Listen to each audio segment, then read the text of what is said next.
how to build a strategic partnership. And this is something that really is super important. We do a lot of work with nonprofits. We do a lot of work with government organizations, and we do a lot of work with independent coaches and business owners as well, of course. So for all of us, sometimes why are we thinking is it so important to have a strategic partnership? Because we can't do everything ourselves. Let's be honest here, we just can't do everything ourselves because often we're a solopreneur or we're still a micro business. So we look at micro businesses being under 20 employees really is, and really under 5 employees is really the range of who we're speaking to right now. And if you want to be competitive against the big guys out there, you need a strategic partnership. So what we're going to talk about is when do you need one? How to identify a good partner, and how do you know when to move forward with them? So when has your due diligence been enough? And then how do you keep the partnership healthy? A lot of times you have these great upfront conversations and it's sounding like everything's peachy keen and you should definitely move forward, and you decide to move forward. And then 2 months later we look back and we say, well, what have we seen? Sometimes even worse, it could be a few years later and we're like, well, that fizzled out now, didn't it? So how do we keep the partnership healthy is the second part here. But let's start with the first part. When do you need a partnership? And there's a couple main reasons why you would consider having a partnership. And a partnership does not necessarily only mean that you have to have a joint venture. So it doesn't have to just be the legal structure. A strategic partnership actually could just be simply a handshake or a contract or even a letter of agreement, an MOU, so a Memorandum of Understanding, or an LOI, a letter of intent. And any of these legal ties or contracts or agreements or the handshake, they all work. It's just that you have decided to move forward and that you're going to partner in some way because you have the same goal. But when do you need one? Well, maybe you need one because of adjacencies. So adjacencies really is, let's say we're Tim Hortons or a coffee shop. And we've decided that, okay, we started with coffee and donuts. Well, an adjacency to coffee and donuts would be a muffin. And then an adjacency to muffins would be bagels. But what happens if all of a sudden we wanted to, I don't know, sell ice cream? It doesn't make sense for a coffee shop to just jump to ice cream. It's so far away. So we want to find someone who does that if we think that that's a good partnership or a good thing to investigate, because it's not even close to our core competency. It's not adjacent to our existing products or services, so that's when we need a partnership. The next time when you need a partnership is just in general to reduce your own risk. So maybe it just doesn't make sense for you to be doing everything by yourself, so you need to actually diversify, or you need someone else's cash so that you're only 50% in. Maybe that's the way to do it. The other thing is maybe it's too steep of a learning curve for you to all of a sudden enter in a certain marketplace or create a certain type of product or services because you're out of your own realm. Well, you can reduce that risk by leveraging someone else's strengths, someone else's contacts. It's a good time to then partner up. And another reason is just overall customer value. So maybe you are, it could be as simple as, again, we'll go with the cafe. So we have a cafe, and we realize that people who go to cafes also want XYZ products, something else. Maybe it's going to be the baked goods, or maybe it's going to be this ice cream. But it's adding additional value to your customers who you already have. If we look at more of the business-to-business examples, it could be that maybe you're an accountant, and you realize as an accountant that maybe your clients actually also need tax services, and maybe you're not really experienced on the tax side, but you're really good on their financial statements. Well, maybe you need to have a partnership to add that value because it's kind of the same realm for your clients. And then the last major reason is going to be, of course, upside. Sometimes you want a partnership because it's going to help you grow at a faster rate. A really good example would be in the investment side of things. So let's say there's one organization that's raising money. Well, they don't want to just be raising money, they want to be focused on the raising money, and they don't actually want to worry about maybe what commercial properties or retail properties to be buying. Maybe real estate is outside of their own core competencies, but they're really great at raising money. Well, if they partnered with a real estate investment company, well, guess what? They're not going to say no to someone raising money for them, so that's a really good partnership, and it creates that upside for both of them. So now that we have the understanding of why, now how to identify a good partner and when to actually move forward. So really, there's a few different things that indicate whether or not someone's going to be a good partner. So this is kind of like good criteria. And the more of these criteria that you have between yourself and your potential partner, the more likely that your partnership is going to be a success. The number one thing is called mutuality, but it's basically the whole idea that you should need your partner as much as they should need you. And really, if we think about a marriage, if one person loves the other person more, the marriage isn't really going to feel great for either of them. So you want to have mutuality. You actually want to need each other equally. So does your potential partner need you? Do you need them? Is it the same amount? And then there's a few other things. It's just, is there a good fit? When you're actually looking at hiring someone, this is probably the number one thing that you're looking at during your hires. Well, partnerships, it's about the same. You're hiring them, and they're hiring you. So it's a two-way street here. And because of that, it has to be a great fit. So what is included in fit?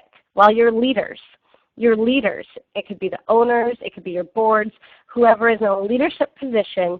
Do they have the same values? Do they get along? Is the leadership of the partner organization, do they get on your nerves? Or could you hang out with them for a while? Can be as simple as that. The second is structure. Are you structured the same way? Do they have the same level of hierarchies? Are they actually the same size as you? Do they have the same type of job titles? And you can see that just from the hierarchy of whether or not they kind of look the same. And then culture. So when you walk into their building, does it feel like your building? Are people allowed to just approach the manager or the boss? Are people allowed to give their feedback? Is it relaxing? Is it professional? And it's not to say that one culture is better than another. It's to say that your culture, your corporate culture, should fit the corporate culture of a potential partner. And then finally, of course, there is still the gut feel. It still is an emotional thing, but probably the gut feel is going to be positive if leadership, structure, and culture are all in place. So when you take all those factors and you evaluate them, is it working? Is it aligned? Okay.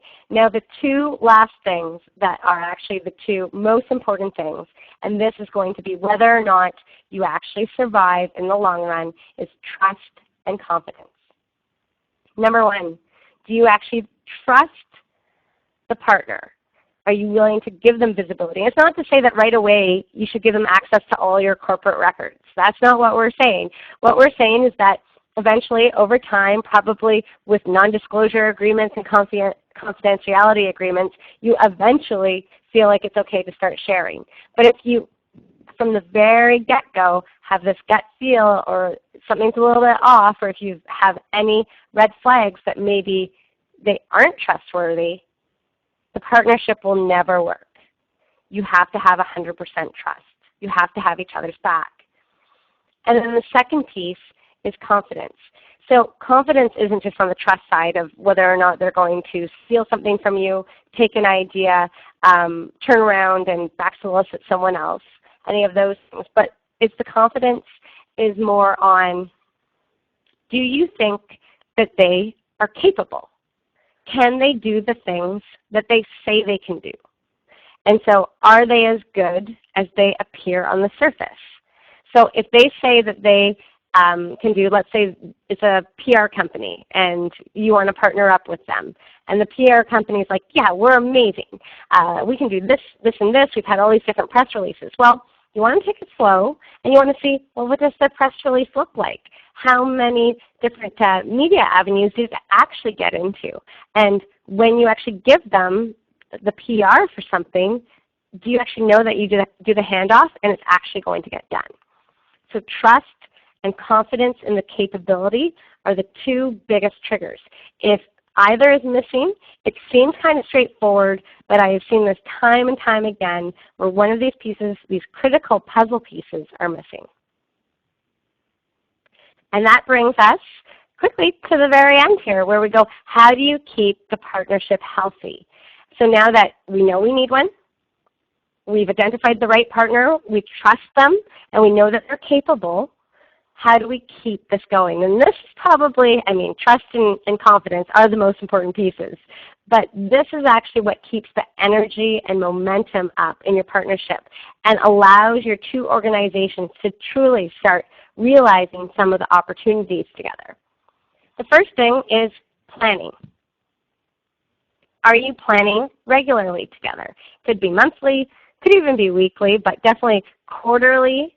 And as a minimum, if you're not actually sitting with your leadership together on an annual basis, it's not going to be keeping the momentum up. This is critical. And the planning could just be, what are our goals this year? What's our action plan for that? Who's going to be responsible for things? Maybe a review of whether or not your evaluation criteria from last year, if you hit your goals. All of these things need to be planned jointly. The next big thing is shared processes and shared technology. So anytime you can actually blend what you're doing and actually intentionally blend it, that's going to be important. The image here is of CRM. It doesn't necessarily have to be, but what I liked about it is that we talk about service, orders, analysis, marketing, all these other pieces around it where the CRM blends it. Well, maybe some of these pieces we need to have some sort of way that there is transparency and visibility between the two organizations. When does handoff happen? What type of accountability happens in whatever type of product or service that you've decided to perform together? Keep it healthy. Communication. There needs to be regular communication. And you could even look at this almost like a marketing plan. So what do we need? Do we need to have a website? It doesn't have to be an external website. Maybe it's an intranet. Maybe there's some sort of regular reporting that's going to be required or regular meetings that need to be required. Maybe there's even an escalation process that's been put in place. So how does this work? And you can see that for planning and for the joint operating pieces, so the joint processes and the joint IT, communication is going to be critical there. And the final piece. If you don't have this, it will not work in the long run, maybe even in the short run. There has to be shared profit. There has to be shared risk. So both parties need some sort of skin in the game. If it's a one-way street, it doesn't work. If one person's investing everything, it doesn't work. If one person's getting everything out of it, then it doesn't work. It's more of a client-customer relationship. Whereas if it's going to be a true, genuine partnership, both parties need to have skin in the game. You can be creative about what this looks like, and maybe even if it's more like a customer relationship, maybe there's something that you should tweak about that to give them some sort of performance metric or something to make sure that you have this skin in the game and give them some performance. So with that in mind, we covered the main pieces here. When do you need a partnership? How to identify a good partner, how do you know to move forward? That's the trust and capability. And then finally, how do you keep the partnership healthy? So that's the planning together, that's going to be shared business processes and IP, over communicating, and then of course some sort of shared risk and reward. So having skin in the game for both parties.